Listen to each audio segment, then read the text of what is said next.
Good evening, prime time এট 18 নিয়ে আমি অতনু রয়েছি আপনার সঙ্গে। প্রথমে যে খবরে নজর রাখতেই হবে সে খবর হতে পারতো আশার খবর, তার কারণ রাজ্য আর কেন্দ্র সম্মিলিতভাবে লড়াই করছে কোভিড ঠেকাতে। আর সেজন্যই করোনা বৈঠক, যে বৈঠক প্রধানমন্ত্রী এবং রাজ্যের মুখ্যমন্ত্রী তারা রয়েছেন, কিন্তু এই করোনা বৈঠকে ডেকে নাকি একজন মুখ্যমন্ত্রীকেও বলার সুযোগ দেওয়া হয়নি।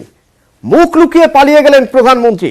ভার্চুয়াল বৈঠকের শেষে বিস্ফোরক মমতা বন্দ্যোপাধ্যায়, পাল্টা সরব কেন্দ্রীয় আইনমন্ত্রীও। One nation and all humiliation. বৃহস্পতিবার করোনা নিয়ে ভার্চুয়াল বৈঠক। 10 রাজ্যের মুখ্যমন্ত্রী ও জেলা শাসকদের নিয়ে বৈঠকে প্রধানমন্ত্রী। এই বৈঠকের পরেই প্রধানমন্ত্রীকে নিশানা করলেন মুখ্যমন্ত্রী। আমরা প্রত্যেকেই আমাদের রাজ্যের দাবি দাওয়া নিয়ে আমরা উপস্থিত ছিলাম, বাট আমাদের কাউকে এক সেকেন্ডের জন্য বলতে দেওয়া হয়নি।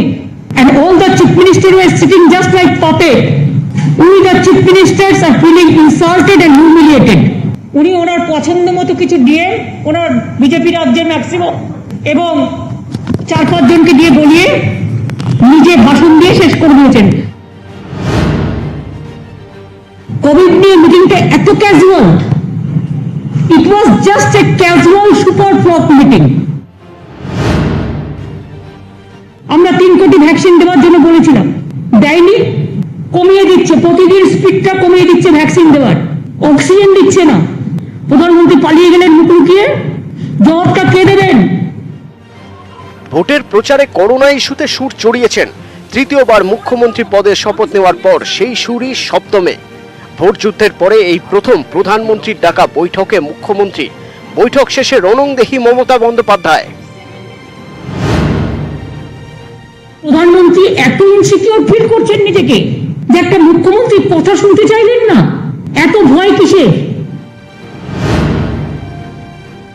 আমরা রাজ্য চালাচ্ছি, আর রাজা, যিনি দিল্লির রাজা হয়ে বসে আছেন, সম্রাট হয়ে বসে আছেন, সেই সাহেন্সা মানুষের দিকে তাকাচ্ছেনই না। आज जो उनका आचरण हुआ है वो दुर्भाग्यपूर्ण है, वो शर्मनाक है और उसकी हम गंभीर रूप से निंदा करते हैं। দেশ জুড়ে চলছে করোনার দাপট, বাদ নেই বাংলাও। এই পরিস্থিতিতে ভার্চুয়াল বৈঠক ঘিরে ফের সংঘাতে কেন্দ্র রাজ্য।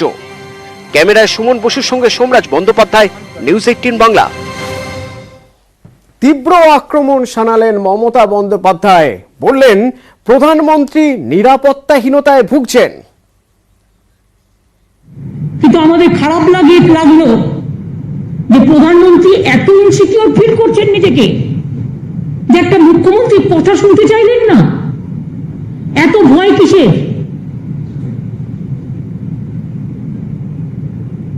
এত অবহেলা কিসে? যদি তিনি কথা না শুনতেই চান মুখ্যমন্ত্রীদের, তাহলে ফেডারেল স্ট্রাকচারে মুখ্যমন্ত্রীদের ডাকা হয়েছিল কেন? মুখ্যমন্ত্রীদের বসিয়ে রেখে ডিএমদের দিয়ে বলিয়ে মুখ্যমন্ত্রীদের অসম্মান করার জন্য। ডিএমরা বলেছেন আমরা খুশি, তাতে আমাদের কোনো যায় আসে না, কিন্তু প্রত্যেকটা রাজ্যের ডিমান্ড নিয়ে আমরা হাজির ছিলাম, আমাদের কাউকে বলতে দেওয়া হয়নি। মুখ্যমন্ত্রীকে পাল্টা জবাব বিজেপির। মুখ্যমন্ত্রী বলছেন যুক্তরাষ্ট্রীয় কাঠামো বিজেপি মানে না। আমরা বলছি পশ্চিমবঙ্গের তৃণমূল কংগ্রেসের যে সরকার, তাদের যুক্তরাষ্ট্রীয় কাঠামোর প্রতি, সংবিধানের প্রতি, সংবিধানের পদমর্যাদার প্রতি, সাংবিধানিক কোনো পদের প্রতি কোনো আস্থা নেই। তাহলে এই চাপানো তো চলবে, এই বিবৃতি পাল্টা বিবৃতি চলবে, আর মানুষ মারা যাবে। প্রধানমন্ত্রীর সঙ্গে বৈঠকের পর মুখ্যমন্ত্রী মমতা বন্দ্যোপাধ্যায় জানালেন, রাজ্যের সবাইকে যাতে ভ্যাকসিন দেওয়া যায় তার জন্য প্রধানমন্ত্রীর কাছে আবেদন করার পরিকল্পনা থাকলেও সেই দাবি জানানো যায়নি। সেই সঙ্গে করোনা আক্রান্তের সংখ্যা কমে যাওয়ার দাবিকেও আক্রমণ করলেন মমতা বন্দ্যোপাধ্যায়। আমরা রিয়েলি লজ্জিত। আজকে আমাদের সরকারের 10 বছর পূর্ণ হচ্ছে। আমি আজকে শপথ নিয়ে বলছি, আমরা ভেবেছিলাম প্রধানমন্ত্রীর কাছে আমরা বলবো আমাদের ভ্যাকসিনটা দিন, যাতে সবাইকে ভ্যাকসিনটা দেওয়া যায়। উনি তার ভাষণে বলছেন করোনা নাকি কমে গেছে। যদি করোনা কমে গিয়ে থাকে তাহলে এত মৃত্যু হচ্ছে কি করে? যদি করোনা কমে গিয়ে থাকে, কখনো কমে কখনো বাড়ে, এই নেগলিজেন্স করার জন্যই করোনাটা বেড়েছিল। 6 মাস কোনো কিছু না করার জন্য করোনা বেড়ে গিয়েছিল। পাল্টা দিলেন বিজেপি রাজ্য সভাপতি দিলীপ ঘোষ। বললেন একসঙ্গে 140 কোটি মানুষকে টিকা দেওয়া সম্ভব নয়, আমেরিকাও করতে পারছে না, ভারতে ভ্যাকসিন দেওয়ার কাজ অনেক ভালো চলছে। একসঙ্গে 140 কোটি লোককে টিকা দেওয়া সম্ভব নয়। পৃথিবীতে কোনো চায়নাও দিতে পারছে না, তারা টিকা সাপ্লাই করছে দুনিয়াকে। আমেরিকাও করতে পারে, রাশিয়াও করতে পারেনি। আমাদের এখানে 4 মাসে 18 কোটির বেশি লোককে টিকা দেওয়া হয়েছে, বিশ্বের মধ্যে রেকর্ড, অন্য কোনো দেশ পারেনি। যেরকম টিকা তৈরি হচ্ছে সব রাজ্যকে দেওয়া হচ্ছে। সরকার একটা মোটামুটি বলেছে ডিসেম্বরের মধ্যে মোটামুটি এই সমস্ত লোকের কাছে টিকা হয়ে যাবে। 4 হেভি ওয়েট আজও জেলে থাকতে হচ্ছে তাদের, তার কারণ আগামীকাল হাইকোর্টে নারদ শুনানি। ভারপ্রাপ্ত প্রধান বিচারপতির বেঞ্চেই শুনানি হবে। নতুন ডিভিশন বেঞ্চ গড়ার আবেদন আজ খারিজ হয়ে যায়, যে আবেদন মদন মিত্রের আইনজীবী জানিয়েছিলেন। অর্ণব হাজরা প্রতিনিধি আমাদের সঙ্গে এই মুহূর্তে রয়েছেন। অর্ণব, আপডেট জানতে চাইবো, বিস্তারিত জানতে চাইবো এই খবরে। দেখো, এখনো পর্যন্ত হাইকোর্ট সূত্রে যেটা জানতে পারছি, কাল সকাল 11টার পরই নারদ মামলার শুনানি, এবং সেক্ষেত্রে সিবিআই এর আবেদন এবং একই সঙ্গে 4 হেভিওয়েটের যে আবেদন, জামিনের স্থগিতাদেশ প্রত্যাহারের আবেদন, দুটিরই শুনানি হবে এবং ভারপ্রাপ্ত প্রধান বিচারপতি ডিভিশন বেঞ্চে এই মামলার শুনানি হবে এবং সকাল 11টার পরেই হবে, এমনটাই কিন্তু হাইকোর্ট সূত্র থেকে জানতে পারছি আমরা। তবে সেক্ষেত্রে 11টার জায়গায় একটু পরেও হতে পারে, যেহেতু ভার্চুয়াল মোডে শুনানি, একটু এদিক ওদিক হতে পারে সময়। তবে আজকে মদন মিত্রের তরফে একটা মরিয়া চেষ্টা করা হয়েছিল, কারণ লাইফ অ্যান্ড লিবার্টির যে প্রশ্ন, কারণ তিনি নিজে সিওপিডি পেশেন্ট এবং তিনি এসএসকেএম হাসপাতালে ভর্তি, এবং তার যে শারীরিক অবস্থা সেটা কথা বিবেচনা করি তার আইনজীবী নীলাদ্রি ভট্টাচার্য তিনি আজ রেজিস্ট্রার জেনারেলকে চিঠি দেন এবং যাতে দ্রুত অন্তত তার আবেদনটি শুনানি করা হয়, যাতে জরুরি ভিত্তিতে অন্য ডিভিশন বেঞ্চ যেটি রয়েছে সেখানে তাদের আবেদনের শুনানি করা হয়। যদিও এই আবেদনটি অর্থাৎ মদন মিত্রের আবেদনটি প্রধান বিচারপতি সচিবালয় সেটি বিবেচনায় আনে এবং বিবেচনায় আনার পর সেটি সম্মতির জন্য ভারপ্রাপ্ত প্রধান বিচারপতি রাজীব সিংহের কাছে পাঠানো হয়। যদিও বিকেল 4টে নাগাদ যেটা প্রধান বিচারপতি সচিবালয় সূত্রে জানা যায়, এই আবেদনটা আপাতত ফেরানো হয়েছে। কাল সকাল 11টাতেই এটি আবেদন হিসেবে রাখা হচ্ছে, অর্থাৎ ভারপ্রাপ্ত প্রধান বিচারপতি ডিভিশন বেঞ্চে নারদ মামলার এই শুনানি হবে। ধন্যবাদ অর্ণব। আমরা একবার প্রথমে শুনে নিতে চাইবো নীলাঞ্জন ভট্টাচার্য অর্থাৎ মদন মিত্রের আইনজীবী, তিনি কি বলছেন এই প্রসঙ্গে। কালকে শুনলাম, আমরা তো যেহেতু আমাদের ক্লায়েন্টরা সাফার না করে, সেই জন্য আমরা ইমিডিয়েটলি আজকে চিফ জাস্টিসকে জানালাম যে জানাটা নেওয়া হয়, কিন্তু উনি যখন বললেন যে কালকে হবে, তো ঠিক আছে কালকে হবে। আমরা কথা বলেছিলাম সুব্রত মুখোপাধ্যায়ের আইনজীবী মণিশঙ্কর চট্টোপাধ্যায়ের সঙ্গেও, শুনুন তিনি কি বললেন। আমার প্রশ্ন হচ্ছে, মামলাটা যদি গুরুত্বপূর্ণ না হয় তাহলে রাতের অন্ধকারে মামলাটা এত সিরিয়াসলি শোনা হলো কেন? আর যদি গুরুত্বপূর্ণই মামলা হয় তাহলে গতকাল মামলাটা যত রাত্রি হোক কেন সেটা শোনা হলো না কেন? সকালের মামলাটা গড়িয়ে গেল দুটোর সময় মামলাটা হওয়ার পরেও সেই মামলাটা শেষ হলো না। আমার কথা হচ্ছে তখনই আমাদের মানে আমরা বুঝতে পারছি এটার মধ্যে অন্য কোনো অভিসন্ধি আছে। আজকে যে মামলাটা হলো না, সেই মামলাটা হয়তো হতেই পারে, একজন জজ সাহেব তো একজন মানুষ, তার অসুবিধা থাকতেই পারে, মামলাটা নাই হতে পারে, কিন্তু যেখানে অল্টারনেটিভ একটা অ্যাকোমোডেশন করার একটা মানে জায়গা রয়েছে, সেখানে কেন এই মামলাটা অন্য জায়গায় একটা অ্যাসাইন করে দেওয়া হলো না? আমাদেরকে কেন করতে হবে? যদি গুরুত্বপূর্ণ মামলা হয় তো তাদেরই তো এটা করা উচিত, সেটাও করা হলো না। অন্যদিকে 4 হেভিওয়েটের জামিন আটকাতে তৎপর সিবিআইও, কতটা তৎপর, ওটা ঠিক কি কি পদক্ষেপের কথা ভাবনা চিন্তা চলছে জানবো। আমাদের সঙ্গে রয়েছেন প্রতিনিধি সুকান্ত।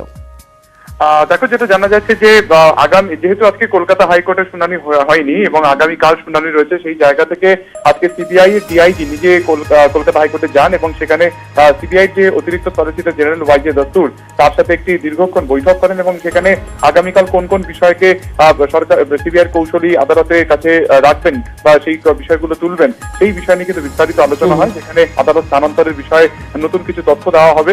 এর পাশাপাশি কিন্তু যেটা হবে যে প্রভাবশালী তথ্যকে সামনে রেখেই এই 4 হেভিওয়েটের জেল হেফাজতের মেয়াদের আবেদন বাড়ানো হবে। এছাড়াও আরো একাধিক বিষয় যা লিগ্যাল অ্যাডভাইজারি সেলের সাথে ইতিমধ্যে দিল্লি থেকে নির্দেশ দেওয়া হয়েছে সিবিআই কে, সেই সমস্ত বিষয় ডিআইজির তরফে কিন্তু বলা হয়েছে ওয়াইজে দস্তুর, যিনি সিবিআই অতিরিক্ত সলিসিটর জেনারেল, তাকে। ধন্যবাদ সুকান্ত। আজ শুনানি হলো না, অর্থাৎ আজও জেল হেফাজতেই থাকতে হবে। জানার পর কেমন রয়েছেন সুব্রত মুখোপাধ্যায়, মদন মিত্র, শোভন চট্টোপাধ্যায়, ফিরহাদ হাকিম, সুব্রত মুখোপাধ্যায়, মদন মিত্র এবং শোভন চট্টোপাধ্যায় রয়েছেন SSKM হাসপাতালে। হাসপাতাল চত্বর থেকে রয়েছেন প্রতিনিধি অভিজিৎ। অভিজিৎ, শারীরিক পরিস্থিতি কি সুব্রত মুখোপাধ্যায়, মদন মিত্র, শোভন চট্টোপাধ্যায়ের? অতনু, যেটা এই খবর শুনানি স্থগিত হয়ে যাওয়ার খবর শুনে প্রত্যেকেই অত্যন্ত বিমর্ষ এবং সুব্রত মুখোপাধ্যায়ের স্ত্রী এবং বোন তারা দীর্ঘক্ষণ হাসপাতালে ছিলেন এবং সুব্রত মুখোপাধ্যায়ের কেবিনেই তারা ছিলেন 102 নম্বর ঘরে। এবং যেটা জানা গেছে যে 3 জনের ক্ষেত্রে শারীরিক অবস্থা চিকিৎসকরা এটা জানাচ্ছেন অনেকটাই স্থিতিশীল রয়েছে, তবে রক্তচাপ অর্থাৎ ব্লাড প্রেশার সেটা ওঠানামা করছে এবং সুগারের মাত্রাও ওঠানামা করছে। তবে শোভন চট্টোপাধ্যায় তার যেহেতু হার্টের একটু প্রবলেম ধরা পড়েছে এবং ইকোকার্ডিওগ্রাফিও করা হয়েছিল, সেই ইকোতেও অল্প বিস্তর হার্টের সমস্যা দেখা দিচ্ছে, সেখানে ওষুধ দেওয়া হচ্ছে এবং পাশাপাশি তিনি হাই ডায়াবেটিক, সেই কারণে তাকে সঠিক সময়ে খাওয়া দাওয়া এবং ঘুমের পরামর্শ দিচ্ছেন চিকিৎসকরা। তবুও শোভন চট্টোপাধ্যায় তিনি যথেষ্টই বিব্রত রয়েছেন এমনটাই জানা গেছে। এবং পাশাপাশি মদন মিত্রের ক্ষেত্রে যেহেতু তিনি সদ্য কোভিড মুক্ত হয়েছেন এবং তার ফুসফুসে আগে থেকেই তিনি সিওপিডির পেশেন্ট, তার ফলে তার ফুসফুসে যাতে সংক্রমণ না হয় তার জন্য চিকিৎসকরা বিশেষ নজরদারি রেখেছেন। এবং অন্যদিকে সুব্রত মুখোপাধ্যায়ের ক্ষেত্রে তাকে মাঝে মাঝে অল্প শ্বাসকষ্ট হওয়াতে তাকে নেবুলাইজার দিতে হচ্ছে। তবে সব মিলিয়ে বলা যেতে পারে 3 জনেই এখন স্থিতিশীল অবস্থায় রয়েছে। ধন্যবাদ অভিজিৎ। এই 3 হেভিওয়েট হাসপাতালে থাকলেও জেলেই রয়েছেন ফিরহাদ হাকিম। জেলের চিকিৎসকরাই তাকে দেখছেন। প্রেসিডেন্সি জেল সূত্রে খবর, জ্বর কিছুটা থাকলেও পেটের সমস্যাও রয়েছে পরিবহন মন্ত্রীর। এদিকে যে কাজ তিনি শুরু করেছিলেন সেই কাজ এবার কারা করবেন? তার নিজের এলাকায় করোনা আক্রান্তদের রান্না করা খাবার কারা পৌঁছে দেবেন, এই পরিকল্পনা ছিল ফিরহাদ হাকিমের। কিন্তু তিনি এখন জেলে, তাই কাজ থেমে থাকেনি। আক্রান্তদের পাশে দাঁড়াচ্ছেন ফিরহাদের অনুগামীরা। কলকাতার মানুষকে আমায় বাঁচাতে দিল না, কলকাতার মানুষকে আমায় বাঁচাতে দিল না। ফিরহাদ হাকিম মন্ত্রী, পুরো প্রশাসক, তার উপরে কলকাতার করোনা পরিস্থিতি সামলানোর বিশেষ দায়িত্ব। ফিরহাদের বাড়ি চেতলায়। তার এলাকায় কে করোনা আক্রান্ত প্রতিদিন সকালে খোঁজ খবর নিতেন। করোনা আক্রান্তদের বাড়িতে খাবার পৌঁছে দেওয়ার পরিকল্পনাও ছিল। কিন্তু ফিরহাদ এখন জেলে, তাই পাড়ার ছেলেরাই এখন করোনা আক্রান্তদের পাশে।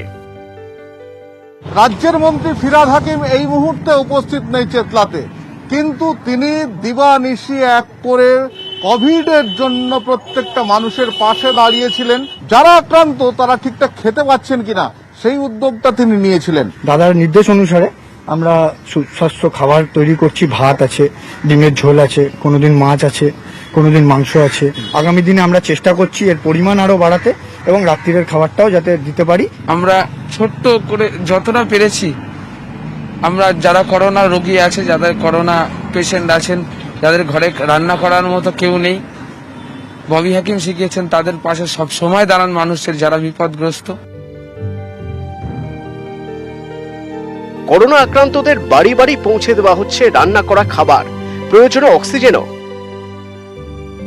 চেতলার গলি কিংবা রাস্তায় যেখানে কেউ কোভিডে আক্রান্ত হয়েছেন, ঠিক তার বাড়িতে যিনি বাজার করতে পারছেন না, রান্না করতে পারছেন না, তার বাড়িতে ঠিক এইভাবে পিটার থেকে আরম্ভ করে সবাই এইভাবে চেতলার ছেলেরা, অর্থাৎ যারা ফিরহাদ হাকিমকে অনুসরণ করে চলেন, তারা প্রত্যেকেই প্রত্যেকটা বাড়িতে খাবার পৌঁছে দিচ্ছেন এইভাবে।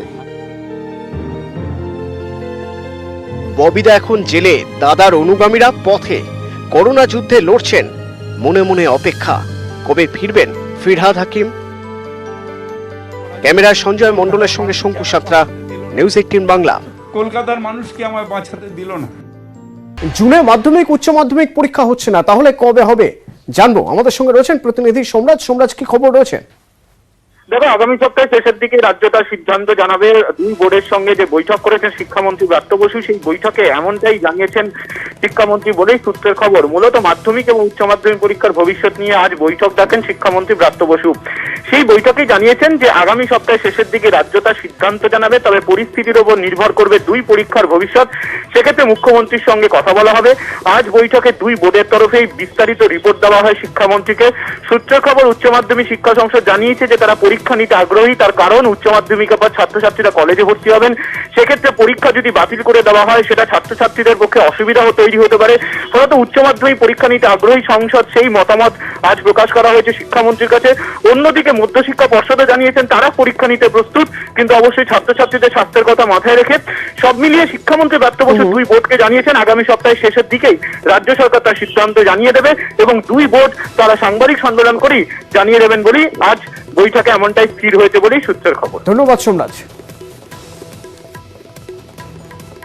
আমরা চেষ্টা করছি যে সংসদের সঙ্গে কথা বলে ওদের ভিউ নিয়ে তারপর শেষ অবধি মুখ্যমন্ত্রী কি বলেন সেইটা অনুযায়ী আমরা করতে, আমাদের এই এত যে পরীক্ষার্থী এ ব্যাপারে আমাদের গভীর কনসার্ন আছে, তাদের কথা ভেবেই আমরা খুব দ্রুতই জানাবো কি করতে যাচ্ছি, খুব দ্রুত জানাবো এইটুকু বলতে পারি। বাতিল হওয়ার কোনো এখন অবধি আমাদের কোনো ভাবনা এরকম আছে বলে আমি তো শুনিনি। আপনারা বারবার বাতিল করছেন কেন আমি জানি না। আইসিইউতে ভর্তি মা, করোনার সঙ্গে মরণপণ লড়াই, ফুরিয়ে আসছে সময়। ভিডিও কলে ছেলের সঙ্গে দেখা, স্মৃতির ভিড়ে অসহায় ছেলে, গান শোনালেন মাকে শেষবারের মতো। এর কিছুক্ষণ পরেই সব শেষ। করোনাক্রান্ত মা মৃত্যু শয্যায়, আইসিইউ এ ভর্তি, সময় ফুরিয়ে আসছে। মায়ের শেষ মুহূর্তে ছেলে সোহমকে ভিডিও কল করেন চিকিৎসক। ভিডিও কলেই শেষবারের মতো মাকে গান শোনালেন ছেলে। দেখো অভি खोना नहीं, अभी जुदा होना नहीं। গানটা মা ছেলের দুজনেরই খুব প্রিয়, একসঙ্গে বহুবার গেয়েছেন। মায়ের শেষ সময়ে সেই গানই শোনালেন ছেলে সোহম। अब तो यूं ही मिल रहेंगे दोनों, वादा रहा ये इस शाम का।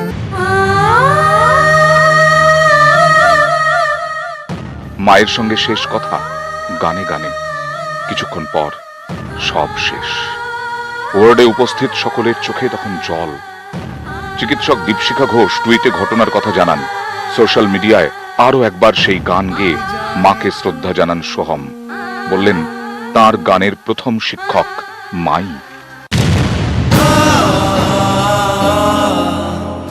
तेरा मुझसे है पहले का नाता, कोई यूं ही नहीं दिल लुभाता कोई। I don't believe in the concept of life after death, but then I just something that I realized whenever I would start crying, which the frequency of which is still quite high. I'd feel like mom is crying. Perhaps she can live, like she's inside me, she's a part of me, so perhaps she can live on through me.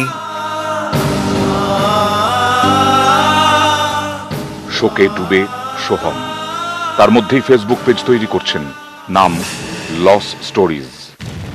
নাম লিখেছি একটি তৃণে আমার মায়ের মৃত্যু দিনে, স্বজন হারানোর যন্ত্রণা ভাগ করে নেওয়ার একটি পাতা, জীবন খাতায় নতুন পাতা। নিউজ 18 বাংলা।